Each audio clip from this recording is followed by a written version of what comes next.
Ngutang, saya ngutang tapi sampai 8.000 triliun, mikir nggak anak cucu yang nanggung. 02 mana mikir ke situ. Bapak, VT saya banyak loh yang mengungkap tentang hutang negara. Ya, bahkan kalau saya live, saya selalu bahas tentang hutang negara. Ya, mungkin Bapak yang tidak paham tentang hutang negara. Saya akan jelaskan sekali lagi, ya. Mumpung saya lagi ada semangat untuk menjelaskan supaya apa? Bapak tidak menyebar hoax, ya. Bapak tidak berpikiran jahat terhadap pemerintah, ya. Supaya juga menambah pengetahuan Bapak tentang hutang negara, ya. Mudah-mudahan saja penjelasan saya nanti membuat Bapak agak terbuka matanya, kupingnya, ya, pikirannya, wawasannya. Jadi begini Pak, hutang negara, setiap negara ingin mengajukan hutang kepada IMF atau World Bank gitu ya, atau kepada negara-negara lain gitu ya, kepada negara-negara yang mau memberikan hutang, maka harus disepakati oleh wakil-wakil Bapak. Di mana? Di DPR RI. Ya.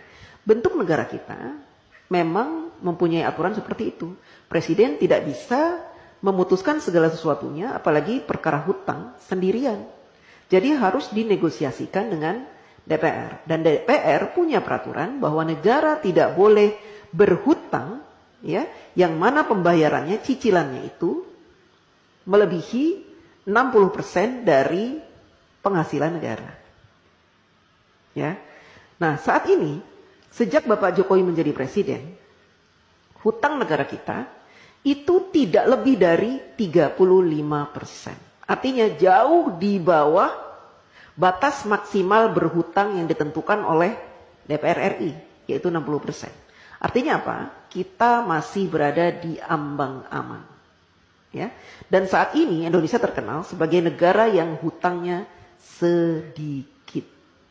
Dibanding dengan Jepang, Amerika yang sampai 200% dari PDB-nya, Jepang sampai 210%, kemudian negara-negara lain, ya, bahkan tetangga-tetangga kita, Singapura, hutangnya itu banyak Pak. Berbeda dengan kita. Kita hutangnya sedikit. Beberapa tahun yang lalu Bapak Jokowi juga sudah melunasi hutang warisan sebanyak 7.000 triliun. Bapak heran kan dari mana uang 7.000 triliun itu?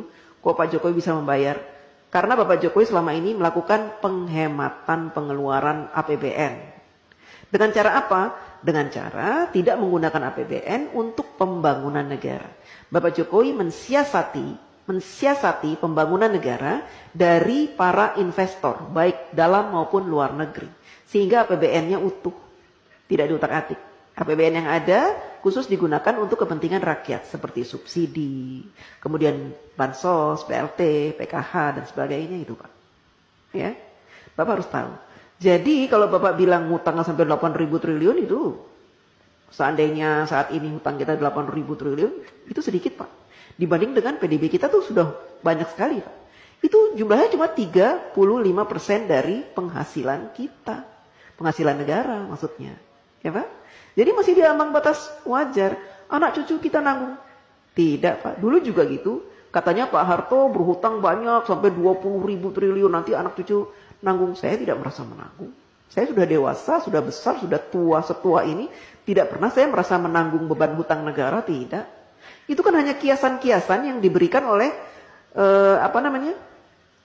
orang-orang yang membenci pemerintah. Ya, jadi mereka membuat rumor-rumor seperti itu supaya apa? Supaya kita membenci pemerintah.